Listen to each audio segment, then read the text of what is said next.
नमस्कार दोस्तों, 5 अगस्त सावन पुत्रदा एकादशी पर जिस घर में किया जाता है तुलसी की सूखी लकड़ी का ये उपाय, उस घर पर पूरे साल माता लक्ष्मी का आशीर्वाद बना रहता है। दोस्तों, जैसा कि आप सावन मास की अंतिम एकादशी यानी कि पुत्रदा एकादशी के दिन 5 अगस्त मंगलवार के दिन आने वाली हर पूज्य और गुरुदेव ने अपनी कथा में बताया है कि चाहे आप इस दिन व्रत रखें या ना रखें, लेकिन यदि आपने इस दिन पूज्य गुरुदेव द्वारा बताया गया तुलसी की सूखी लकड़ी का यह चमत्कारी उपाय कर लिया तो यकीन मानिए कि आपके घर में उसी दिन से पैसों की जो समस्या थी, वो धन की जो समस्या थी, वो दूर होना शुरू हो जाएगी। यदि आपके ऊपर कर्जा बहुत ही अधिक है तो कर्ज भी आपके ऊपर से धीरे धीरे समाप्त होना शुरू हो जाएगा, यानी कि आपका वह कर्ज है वह चुकना प्रारंभ हो जाएगा। पूज्य देव गुरुदेव जी कहते हैं कि यदि आपके घर में भी पैसों की बहुत बड़ी तंगी बनी रहती है, धन की वजह से आपके जो भी सभी प्रकार के कार्य थे वो बंद होना या प्रारंभ हो चुके हैं, व्यापार आपका अच्छे से नहीं चल पा रहा है, नौकरी में आपको तरक्की नहीं मिल पा रही, या फिर आपके घर में हमेशा लड़ाई झगड़े होते ही रहते हैं, तो किसी भी प्रकार की आपके जीवन में सुख दुख और परेशानियां चल रही है, तो इन समस्याओं को दूर करने के लिए आपको इस सावन मास की पुत्रदा एकादशी पर यह तुलसी जी की लकड़ी का चमत्कारी उपाय जरूर करना चाहिए। देखिए दोस्तों, पूज्य गुरुदेव ने बताया है कि यह उपाय आपको केवल इसी एकादशी पर करना है, क्योंकि यह जो एकादशी सावन मास की अंतिम और सबसे बड़ी एकादशी है। इस एकादशी के व्रत को करने से आपका मन भगवान विष्णु की माता लक्ष्मी और भगवान भोलेनाथ की कृपा से एक साथ प्राप्त होती है। तो इस एकादशी पर यदि आप भी तुलसी जी की सूखी लकड़ी का चमत्कार करते हैं या उपाय करते हैं तो आप खुद सोच सकते हैं कि हमें कितना ज़्यादा फल इस उपाय को करने के लिए यहाँ पर मिलने वाला है। बस तुलसी की सूखी लकड़ी वाला जो उपाय है यह आपको सही तरीके से करना है, सही विधि से करना है, जिसके बाद आपको इस उपाय का फल जो है वह मिलना भी बहुत जल्दी शुरू हो जाएगा और बहुत ही बड़ा आपको इसका यहाँ पर फल भी देखने के लिए मिलेगा। तो आइए जानते हैं कि आप लोगों को यह तुलसी की सूखी लकड़ी वाला उपाय इस पुत्रदा एकादशी व्रत के दिन कैसे करना है। देखो, आप लोग जब भी पुत्रदा एकादशी का व्रत रख रहे हो, वैसे हमें आपको बता दें कि 5 अगस्त के दिन जो पुत्रदा एकादशी का व्रत है वह रखा जाना सही माना जाएगा। तो देखिए दोस्तों, इस उपाय को करने के लिए आपको सबसे पहली चीज़ तुलसी की सूखी लकड़ी लेनी पड़ेगी। अब ऐसा नहीं कि आप तुलसी की सूखी लकड़ी हमने आपसे बोला था, आप लोगों ने अपने घर के पौधे में से एक लकड़ी तोड़ी और उसे दीपक जलाओगे, नहीं, ऐसा बिल्कुल नहीं करना है। तुलसी जी की सूखी लकड़ी वह होती है जब तुलसी का पौधा आपके घर में लगा होता है वह अपने आप सूख जाता है और सूखने के बाद जब उसकी लकड़ियाँ बचती हैं तो उसे जो है लोग इकट्ठा करके रख लेते हैं। आप भी रख लेते होंगे, तो सिर्फ हमें वो लकड़ी चाहिए। ऐसा नहीं कि आपके घर में तुलसी का पौधा लगा हुआ है और आप अपने पौधे में से ही जो है यहाँ पर लकड़ी को तोड़ लिया, तो ये गलती आप लोगों को नहीं करना है। तुलसी के पौधे में से लकड़ी नहीं तोड़ना है। जो पहले का पौधा होगा, जो सूखा हो चुका होगा, जो इकट्ठा आपने करके रख लिया होगा, संभाल के रख लिया होगा, तो उसमें से आप लोगों को एक अच्छी सूखी लकड़ी वाली तुलसी जी की लकड़ी जो है निकाल लेना है। देखो, तुलसी जी की लकड़ी सूखी होगी तो ही यह जलेगी, अन्यथा नहीं जलेगी, इसलिए इस बात का आप लोग को ध्यान रखना होगा। तो लकड़ी आप इतनी बड़ी निकाल लीजिए जितनी बड़ी आप लोग एक रुई की बाती बनाते हो। देखिए, अधिकांश लोगों के पास तुलसी की सूखी लकड़ी नहीं मिल पाएगी। ऐसे में आपके पास यदि सूखी लकड़ी नहीं है तो आप एक कार्य करना कि तुलसी जी के पौधे के नीचे ध्यान से देखना, तुलसी माता की सूखी लकड़ी जरूर कहीं ना कहीं गिरी होगी। तुलसी के पौधे के नीचे तो उस सूखी लकड़ी को आपको उठा लेना है और इसे ही आपको अपने इस उपाय में उपयोग करना है, ठीक है। तो दोस्तों, ध्यान रखें कि यहाँ पर हमें रुई की बाती नहीं लेना है, बस हमें आपको उदाहरण के लिए बता दिया। आप लोग जो हैं उतनी ही बड़ी बाती ले लेना, मतलब उतनी बड़ी लकड़ी ले लेना सूखी तुलसी जी की जितनी बड़ी आप लोग एक दीपक के अंदर रखने के लिए बाती बनाते हो रुई की, ना तो उतनी बड़ी आपने हिसाब से जो है एक सूखी की लकड़ी को आप लोग तोड़ लीजिए। तोड़ने के बाद आपको क्या करना है, यह जो उपाय है सूखी लकड़ी वाला जो उपाय है, यह पुत्रदा एकादशी व्रत के दिन शाम के समय प्रदोष काल में ही होगा। यह उपाय सुबह के समय नहीं होगा, दोपहर के समय नहीं होगा, ये उपाय होगा शाम के समय में, ठीक। अब शाम के समय में कहाँ पर आपको उपाय होगा वो भी हम आपको बताएंगे, पर उससे पहले आप लोग उपाय को पूरा सुन लीजिए। देखो, अगर यह वाला उपाय शाम के समय आप स्नान करके करोगे तो बहुत ही ज़्यादा अच्छा रहेगा। बाकी ना भी कर पाओ तो स्नान करके तो हाथ मुंह धोकर ज़रूर कर लेना ये उपाय करने से पहले, क्योंकि शाम के समय तो वैसे भी आप अपने घर की दिया करते ही हो ना, तो उसके लिए शाम के समय आप लोग को स्नान करके शुद्धता का ध्यान रखते हुए एक तुलसी की लकड़ी को तैयार रखिएगा। रखने के बाद अपने घर के पूजा घर में आइएगा, ठीक है। अब ये जो दीपक है आप लोग जलाओगे, यह मिट्टी के दीप अंदर जलाओगे। जो मीडियम साइज़ का एक छोटा सा दीपक रहता है, उस दीपक के अंदर आप लोग इस दिन को तैयार करोगे। और इस दीपक के अंदर जो चीज़ डालोगे वह डालेगी सिर्फ और सिर्फ शुद्ध देसी गाय का घी डालना है। इस दीपक को तेल से आप लोग नहीं जलाओगे, इस बात का थोड़ा ध्यान दीजिएगा।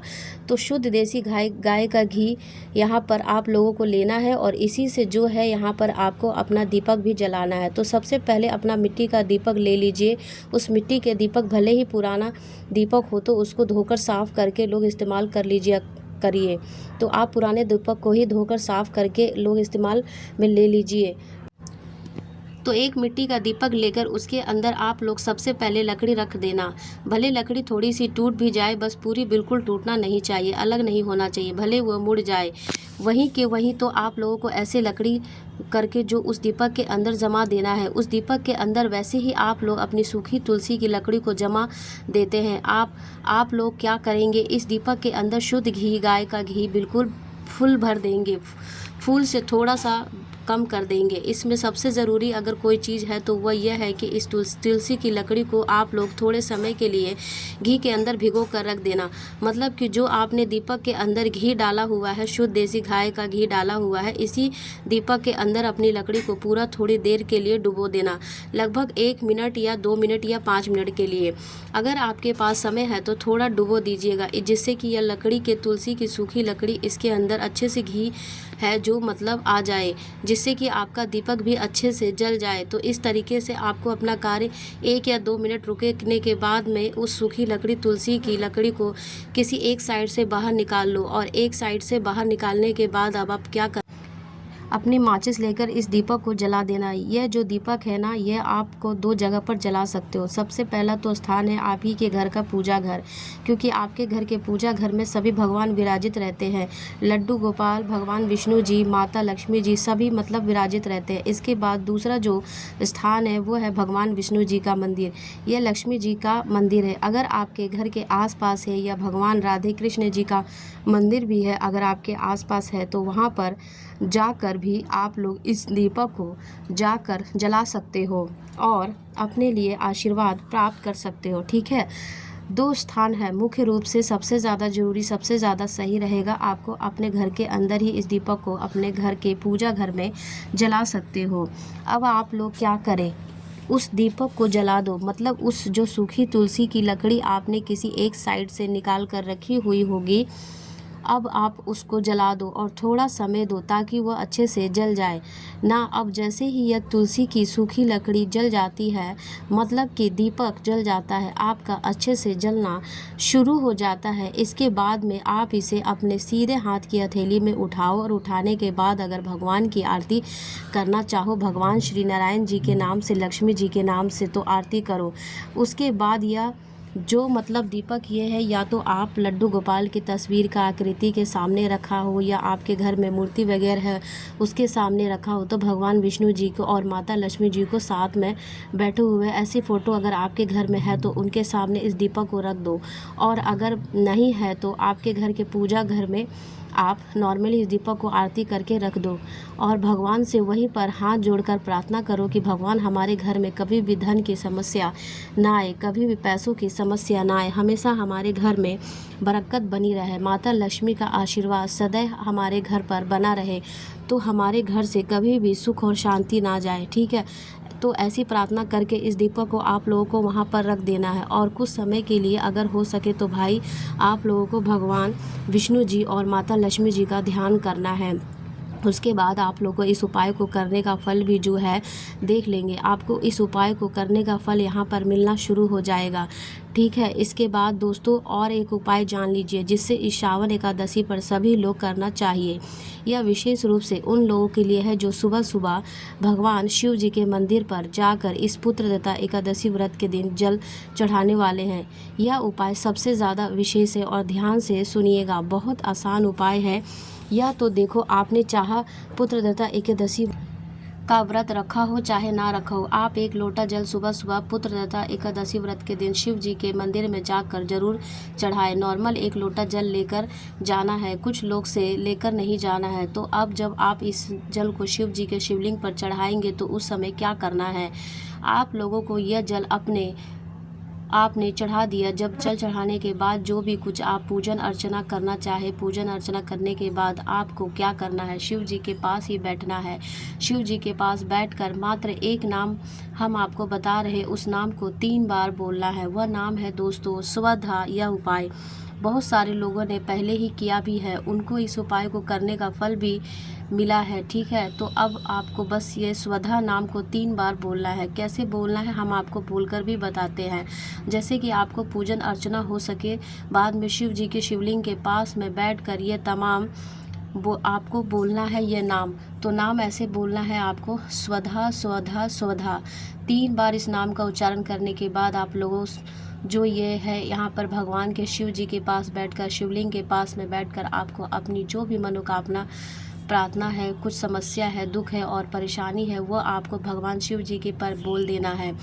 जिसके बाद आप जिस भी कामना के लिए यह 3 वाला उपाय होगा, जो स्वधा नाम को 3 बार बोलेगा होगा शिव जी के मंदिर में बैठकर, शिवलिंग के पास बैठकर, तो भाई आपकी वह मनोकामना, वो दुख परेशानी दूर होगी। और ध्यान रखना कि जो स्वधा नाम वाला उपाय है, जो 3 बार आप स्वधा नाम बोलते हो, यह सिर्फ एकादशी व्रत के दिन ही किया जाता है। जब वहीं पे सावन की एकादशी हो तो भाई यह सोने पर सुहागा वाली बात होती है। पुत्रदत्ता एकादशी व्रत के दिन आप जो भी उपाय कर रहे हो, यह एक मान कर चलना कि उस उपाय का फल आपको कई गुना बढ़कर मिलने वाला है। तो सबसे आसान और सबसे पहला उपाय हमने आपको बता दिया, जो शिव जी के मंदिर में जाकर 1 लोटा जल चढ़ाकर यह पूजन अर्चना और स्वधा नाम को वहीं बैठकर, आराम से बैठकर, शांति से बैठकर स्वधा नाम को 3 बार बोलना है। 3 बार बोलने से ज़्यादा नहीं बोलना है, ना कम बोलना है। 3 बार स्वधा नाम का उच्चारण करके भगवान से प्रार्थना करके आपको अपने घर पर वापस आ जाना है। तो बस यहाँ पर ये होने वाला उपाय भी पूरा हो जाता है। इसके बाद भी एक तीसरा उपाय और भी हम आपको बताएंगे। यह जो तीसरा उपाय है, इस उपाय को करने से आपकी अगर कोई भी मनोकामना है तो वह मनोकामना पूर्ण हो जाएगी। इस उपाय को आपको बस करना ये होगा कि एक तांबे का लोटा ले लेना होगा, उसके अंदर जल भरना होगा। यह जो काम है, यह उपाय जो है, यह सुबह का है, ठीक है। इस बात का ध्यान रखना, नहीं तो यह मनोकामना पूर्ति के लिए आप चाहे तो कर सकते हो। 1 लोटा जल भी तांबे का अंदर जल भर देना और हल्दी 1 चुटकी मिट्टी जितना हल्दी आपको मिल जाए, थोड़ी सी हल्दी आपको लेना है, पीसी वाली।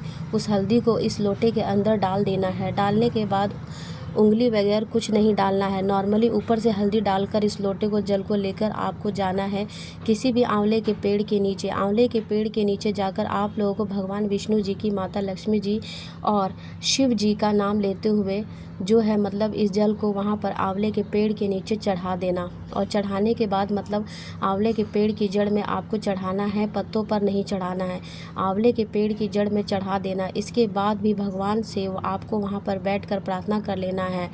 तो यह हो गया तीसरा उपाय। और हम आपको बता दें कि यह पुत्रदशी एकादशी साल की ऐसी सबसे बड़ी एकादशी, जिस एकादशी पर अगर कोई व्रत कर लेता है तो उसे भगवान भोलेनाथ का आशीर्वाद मिलता है, साथ ही भगवान विष्णु और माता लक्ष्मी की कृपा भी प्राप्त होती है।